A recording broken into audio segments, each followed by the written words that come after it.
আপনারা ইতিমধ্যে অবগত রয়েছেন যে জাতীয় বেতন স্কেল 2015 এর আওতাভুক্ত কর্মকর্তা এবং কর্মচারীদের মহার্ঘ ভাতা সংস্থানের বিষয়ে পর্যালোচনা কমিটি গঠন করা হয়েছে।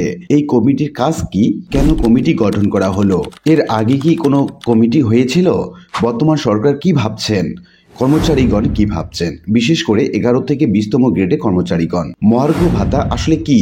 2013 সালে মহার্ঘ ভাতায় কি কি সুবিধা দেওয়া হয়েছিল? 2019 সালের প্রস্তাবিত 3টি ইনক্রিমেন্ট এবং পে স্কেল নিয়ে কি বলা হয়েছিল? এই সংক্রান্ত বিস্তারিত তথ্য জানাবো আজকের ভিডিওতে। প্রিয় ভিউয়ার্স, আজকে নতুন ভিডিওতে সবাইকে স্বাগত জানাচ্ছি। আপনি যদি আমার চ্যানেলে নতুন হয়ে থাকেন তাহলে এরকম গুরুত্বপূর্ণ ভিডিওর আপডেট পেতে চ্যানেলটি সাবস্ক্রাইব করে রাখুন। ভালো লাগলে লাইক কমেন্ট করুন আর সম্পূর্ণ ধারণা পেতে পুরো ভিডিওটি না টেনে দেখুন। তাহলে শুরু করা যাক। প্রথমে আমরা জেনে নেব প্রধান উপদেষ্টার মুখ্য সচিবকে আহ্বায়ক করে 7 সদস্যের যে কমিটি গঠন করা হয়েছে সে বিষয়ে।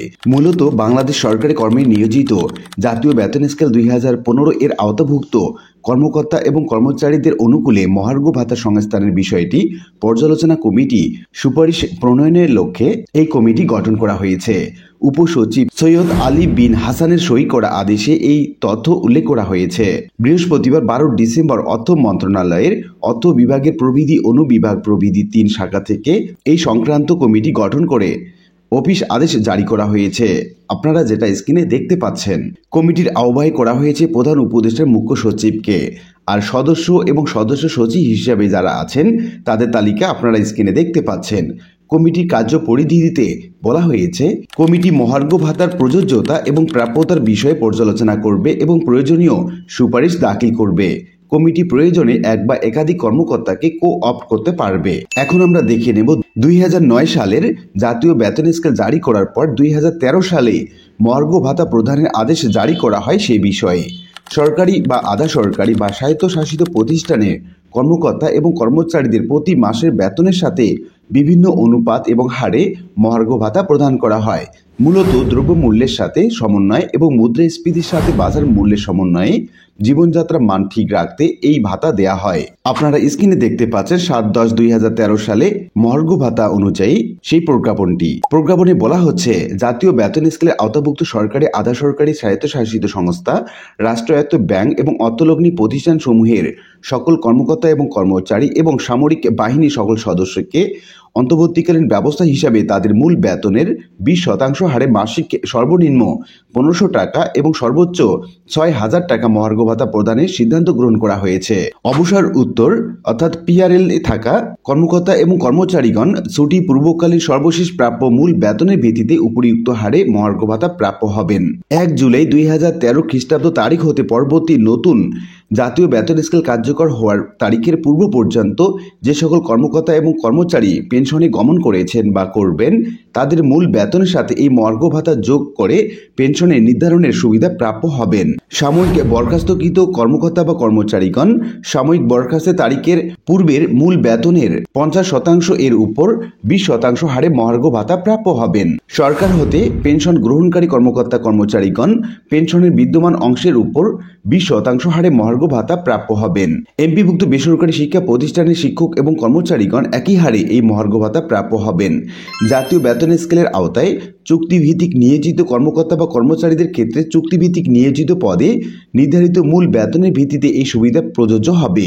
তবে শর্ত থাকে যে তিনি পেনশনভোগী হলে নিট পেনশন কিংবা চুক্তিভিত্তিক নিয়োজিত পদের মূল বেতনের ভিত্তিতে যে কোনো এক ক্ষেত্রে এই মহার্ঘ ভাতা প্রাপ্য হবেন। বিনা বেতনে ছুটিতে থাকাকালীন কর্মকর্তা বা কর্মচারীগণ এই সুবিধা প্রাপ্য হবেন না এবং যে সকল অবসর গ্রহণকারী কর্মকর্তা এবং কর্মচারী তাদের গ্রোস পেনশনের 100% অর্থাৎ সম্পূর্ণ অংশ সমর্পণ করে এককালীন আনুতোষিক উত্তোলন করেছেন তাদের ক্ষেত্রে এই সুবিধা প্রাপ্য হবেন না। সরকারের রাজস্ব বাজেট হতে প্রদত্ত অনুদানে পরিচালিত প্রতিষ্ঠান ব্যতীত অন্যান্য স্বায়ত্তশাসিত সংস্থা, রাষ্ট্রায়ত্ত ব্যাংক এবং অর্থলগ্নি প্রতিষ্ঠান সমূহের কর্মকর্তা বা কর্মচারীগণকে এই মহার্ঘ ভাতা প্রদান বাবদ প্রয়োজনীয় ব্যয় সংশ্লিষ্ট প্রতিষ্ঠান সমূহের নিজস্ব বাজেট হতে মেটাতে হবে। এই আদেশ জনস্বার্থে জারি করা হলো 1 জুলাই 2013 খ্রিস্টাব্দ তারিখ হতে এবং এই প্রজ্ঞাপনটি জারি করেছেন মোহাম্মদ ইমদাদুল হক, অতিরিক্ত সচিব, রাষ্ট্রপতির আদেশক্রমে। আবার আপনারা জেনে থাকবেন যে এর আগে 1 ডিসেম্বর 2019 সালের একটি সিদ্ধান্ত মোতাবেক বাংলাদেশ সচিবালয় প্রশাসনিক কর্মকর্তা কল্যাণ সমিতি 3টি বিশেষ ইনক্রিমেন্ট এবং নবম পে কমিশন আবেদনের প্রেক্ষিতে মন্ত্রী পরিষদ বিভাগ হতে উপসচিব এর স্বাক্ষরিত পত্রটি সচিব অর্থ মন্ত্রণালয়ে প্রয়োজনীয় ব্যবস্থা গ্রহণের জন্য প্রেরণ করা হয়েছে। এই সংক্রান্ত অগ্রগতির কপি সংযুক্ত করা হলো, আপনারা স্ক্রিনে যেটা দেখতে পাচ্ছেন। কিন্তু তৎকালীন সরকার এমনটি আর করেননি। কেন করেননি সেদিকে আপাতত আমরা যাচ্ছি না। এখন আমরা দেখে নেব এই মহার্ঘ ভাতা মূলত কেন দেয়া হয়। মূলত নিয়োগকারী বা মালিক কর্তৃক নিয়োগকৃত কর্মচারীগণকে নিত্য প্রয়োজনীয় দ্রব্যাদির দাম বেড়ে যাওয়ার সাথে জীবনযাপনে কুলিয়ে ওঠার জন্য যে বিশেষ ভাতা দেয়া হয় তাই হলো মহার্ঘ ভাতা। মূল বেতনের নির্দিষ্ট শতকরা অংশ বেতনের সাথে অতিরিক্ত প্রদান করা হয়। এটি প্রতি মাসই দেয়া হয়ে থাকে। যেমন কারো মাসিক বেতন 10,000 টাকা, আর মহার্ঘ ভাতা যদি 20% হারে বাড়ে সেক্ষেত্রে তার বেতন বাড়বে 2,000 টাকা। সরকারি বা বেসরকারি উভয় ক্ষেত্রে প্রতিষ্ঠান মহার্ঘ ভাতা দেয়া হয়।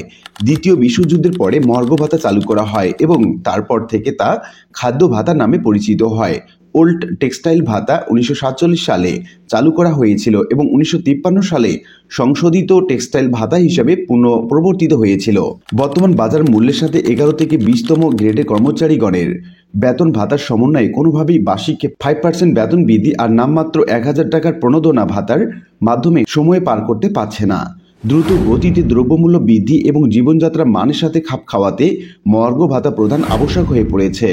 2015 সালে জাতীয় বেতন স্কেল জারির পর সম্প্রতি শিক্ষানবিশ কাল শেষে ব্যাংকারদের সর্বনিম্ন বেতন 39,000 টাকা। বেসরকারি খাতের ব্যাংকের কর্মকর্তা বা কর্মচারীদের সর্বনিম্ন বেতন ভাতা বেঁধে দিয়েছে বাংলাদেশ ব্যাংক। কেন্দ্রীয় ব্যাংক বলছে, ব্যাংক কর্মকর্তা বা কর্মচারীদের একনিষ্ঠতা, নৈতিকতা, মনোবল আর কর্মস্পৃহা অটুট রাখার লক্ষ্যে তাদের যথাযথ বেতন ভাতা প্রদান আবশ্যক। মন্ত্রণালয়, বিভাগ, অধিদপ্তর, পরিদপ্তর দপ্তরে নিয়োগ বা পদোন্নতি সংশ্লিষ্ট কাজের সম্মানী পারিতোষিক হার পুনর্নির্ধারণ করে 40% বাড়ানো হয়েছে। আপনারা স্ক্রিনে দেখতে পাচ্ছেন ব্যাংক কর্মকর্তা এবং কর্মচারীদের প্রারম্ভিক বেতন ভাতাদি। ব্যাংকের কর্মকর্তা শিক্ষানবিশ কালে ন্যূনতম বেতন পান 28,000 টাকা, শিক্ষানবিশ সমাপ্ত শেষে 39,000 টাকা, ক্যাশ অফিসারের ক্ষেত্রে 26,000 টাকা, পরিচ্ছন্নতা কর্মী, নিরাপত্তা প্রহরী বা অফিস সহায়কের ক্ষেত্রে 24,000 টাকা। আমরা এখন দেখে নেব 11 থেকে 20তম গ্রেডে কর্মচারীগণ কি ভাবছেন মূলত এই মহার্ঘ ভাতা নিয়ে।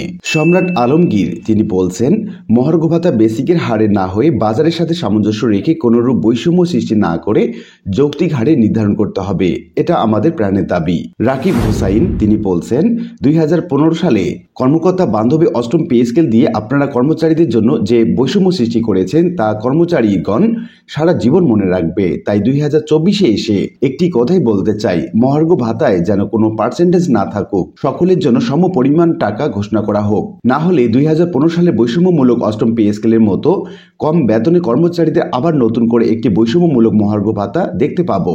আব্বাস আলী তিনি বলছেন, বৈষম্যহীন মহার্ঘ ভাতা চাই, সর্বনিম্ন 15,000 টাকা এবং সর্বোচ্চ 25,000 টাকা।